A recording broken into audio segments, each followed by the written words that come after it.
ଆପଣ ଦେଖିବେ ତାଙ୍କ ପେପରରେ ତାଙ୍କ ପ୍ରକାଶିତ ପେପରରେ ସେ ଆଉ ଗୋଟେ କଥା ଲେଖିଛନ୍ତି। କ'ଣ ଲେଖିଛନ୍ତି? ସଠିକ୍ କଥା ଲେଖା ହେଇଛି।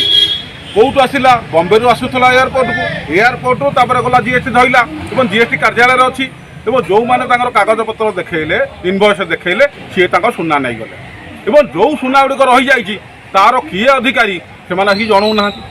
ବିଜୁ ଜନତା ଦଳର କିଛି ବିଜୁ ଜନତା ଦଳ ନୁହଁ, ପାଣ୍ଡିଆନ ପ୍ରେମୀ କିଛି ସାଂସଦ, ପାଣ୍ଡିଆନ ପ୍ରେମୀ ଲୋକ କିଛି ବିଜୁ ଜନତା ଦଳ ଭିତରେ ଅଛନ୍ତି। ସେମାନେ ବ୍ୟସ୍ତ ବିବ୍ରତ କାହିଁ କହୁଛନ୍ତି? ଇଏ ସୁନା କିଛି ଯେଉଁ ରହିଯାଇଛି ପାଣ୍ଡିଆନ ବ୍ୟବସାୟ କରୁଥିଲା, ସୁନା ବ୍ୟବସାୟରେ ଲଗେଇଥିଲେ ପାଣ୍ଡିଆନ। ତେଣୁ ତାଙ୍କ ପାଇଁ ଜଣେ ପାଣ୍ଡିଆନ ପ୍ରେମୀ କିଛି ଲୋକ ବ୍ୟସ୍ତ ବିବ୍ରତ ହେଇ କିଛି କଥାବାର୍ତ୍ତା କରୁଛନ୍ତି ଯେ ସୁନା ଗୁଡ଼ାକ ରତ୍ନଭଣ୍ଡାରରୁ ଚୋରି ହେଇଗଲା। ରତ୍ନ ପୁରୀରୁ ଗାଡ଼ି ଆସୁଥିଲା, ଗାଡ଼ି ତ ଗୋଟେ ଆସିବ ନା ନାହିଁ? ପୁରୀରୁ ଆସିଛି କିଛି ତଥ୍ୟ ଆପଣମାନଙ୍କର ଘରେ। ତେଣୁ ମିଛ କଥା କହି ଭ୍ରମିତ ନ କରି ଭାରତୀୟ ଜନତା ପାର୍ଟି ଜୁମଲା ପାର୍ଟି, ସେ ଜୁମଲା କଥା କୁହନ୍ତୁ।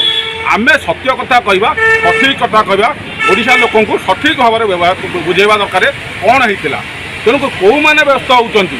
ବିଜୁ ଜନତା ଦଳର କେହି ବ୍ୟସ୍ତ ହେଉନାହାନ୍ତି। ନବୀନ